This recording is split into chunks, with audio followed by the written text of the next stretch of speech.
ఒక తెలివైనటువంటి వ్యక్తికి తాతగారి నుండి ఒక 20 మేలిమి రకాలైనటువంటి ముత్యాలు రావడం అనేది జరిగింది. ఆ ముత్యాలను ఒక కంఠాభరణంలాగా చేయించుకోవాలని కంసాలి దగ్గరికి అతను వెళ్ళడం జరిగింది.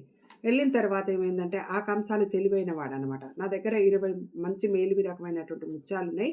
వాటిని నాకు కంఠాభరణంగా చేసి అంటే గొలుసులాగా మెడలో వేసుకునే విధంగా చేసి ఇవ్వమని చెప్తే ఆయన తెలివిగా ఏం చేసిండంటే ఈ ఈ తెలివైన వ్యక్తి ఇక్కడ కూర్చొని ఉండంగానే ఆ కంసాలి ఆయన ఏం చేసిండంటే వాటిని లెక్కబెట్టుకుంటూ కావాలనే ఒకదాన్ని జార విడిచిండు.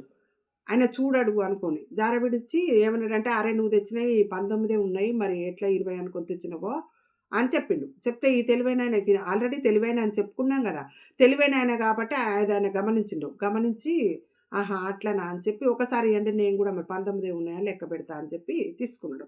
తీసుకొని ఏం చేసిండంటే ఇప్పుడు ఆయన ఒకటి మిస్ చేసి 19 ఇచ్చిండు గదా! ఈయనకు లెక్క పెట్టమని. ఈయనేం చేసిండంటే, ఈయన గూడా ఒకదాన్ని ఆయన ఒళ్ళో జార విడుచుకొని లెక్కపెట్టి 18 ఉన్నాయి గదా! అన్నాడు.